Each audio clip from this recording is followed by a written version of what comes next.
Hi guys, खुलुमबाय कामेश्वर बर' channel जोंना फिन खेबसेबाव बयखौबो गोसो गोरबोजों बरायग्रोनाय जाबाय। दिनैनि टपिकआनो जाहैबाय परिबहन ददिन आसामनि सोमोन्दै मटर गारि सोमोन्दैनि बेनि सोमोन्दै सावरायगोन। गतिके दाखालि आगस्ट 1 तारिखआव मोनसे सरकारा नटिफिकेशन फोसावनाय जादों। गतिके मोनसे थांखि लानाय जादों। बयबो मिथिखागौ जानो हागौ, खायफा मिथियाबो जानो हागौ। जायफोरा मिथिखायाबो जोबोर मोजां, जायफोरा मिथियाखै बिसोरनि थाखाय जोबोद गोनांथार। जोबजासे आंनि भिडिअखौ नायदो। आरो जायफोरा गोदान फैदों आंनि चेनेलखौ अन्नानै प्लिज साबस्क्राइब खालामना लादो। आरो जायफोरा गोजाम नायबाय थायो बिथांखौ रोजा रोजा साबायखर थाबाय। बेखौनो सावरायनो नागिरदों जे दाखालि आगस्ट 1 तारिखआव नटिफिकेशन फोसावनाया जादों। जोंनि 3 मास होदों जाहाथे जोंनि बे बिदि कार्डफोरखौ बाइकनि आरसियानो जा एबा लार्नार लाइसेन्स जा, गतिके बेफोरखौ जों डिजिटेलाइजेशन माने डिजिटेल सिस्टेम जानांगोन। माने कार्ड सिप सिस्टेम। आंना सिप जाबाय, बाइकआ आंना सिप, माखासेनिया पेपाराव थायो। बेफोरखौ बिदि अनलाइन खालामनांगोन, एप्लाइ सिसि सेन्टाराव थांनानै जायखिजाया अनलाइन दखानफोराव खालामना लानांगोन। गतिके आं बेखौनो फोरमायनो नागिरदों जे रायजो राजाफोरखौ जे थाबैनो बेखौ खालामना लादो। 90 दिन होदों जाहाथे आगस्ट 1 तारिखनिफ्राय अक्ट'बर लास्टसिम।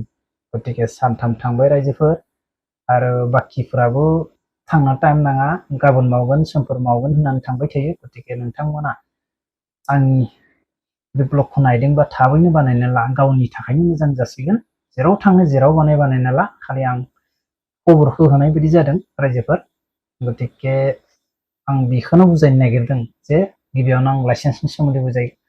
जायफोरा लाइसेन्स लार्नारानो जा हेभि लाइसेन्स जा बिदि पेपार, आंनाबो पेपारखा, बे सोलिनाय नङा। बियो कार्ड जानांगोन।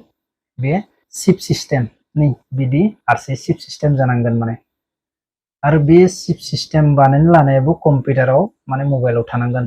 होमबा एम्परि बाहन होननाय एप्स दं, बेयाव थानांगोन माने अनलाइन। गतिके आरो आरसि, बे बाइकनि आरसि, बेखौबो जायनाव पेपार दं, पेपार माने सिगांथ' पेपाराव दंमोन ना, बे दा कार्ड जाबायना, बेखौ कार्ड बानायनांगोन कम्पिउटार दखानाव थांनानै।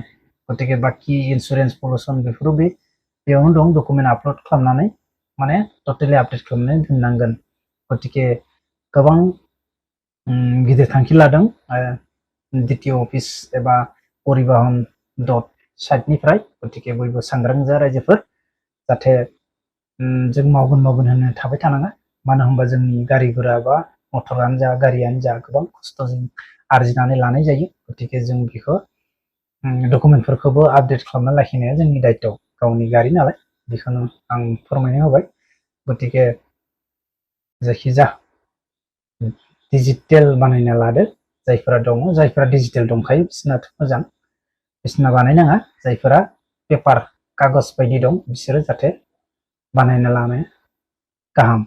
गतिके आं बेखौनो खावलायो, बयबो थाबैनो बानायना लादो। आरो बायसान्स जुदि बानायना लायाबा नोंसोरो 90 दिननि गेजेराव आगस्ट 1 तारिखनिफ्राय अक्ट'बर लास्टसिम, गतिके नोंथांखौ गोबां गिदिर फाइन बरायगोन। आरो लोगोसे नोंनि गारियानो जा बाइकआनो स्क्रेपबो जानो हागौ। गतिके गोबां गिनो गोनां रायजोफोर।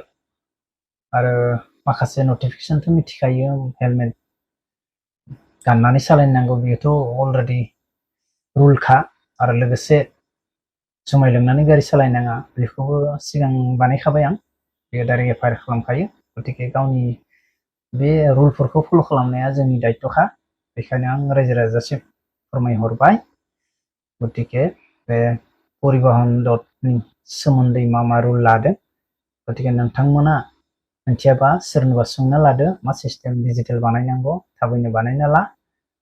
गतिके बेखौनो फोरमायबाय। जायफोरा जोबजासे नायबाय रोजा रोजा साबायखर थाबाय। जायफोरा गोदान फैदों प्लिज आंनि चेनेलखौ साबस्क्राइब खालामना लादो। नोंसोरनि मोनसे साबस्क्राइबानो जोंनि अननाय, आरो नोंसोरनि अननाय मोनबासो जों बिदि इनफरमेशन होनो हागोन, फरवार्ड खालामनो हागोन। गतिके दिनैनि ब्लगआ बेयावनो फोजोबनाय जाबाय। स' बाय बाय, सि इउ नेक्स्ट ब्लग।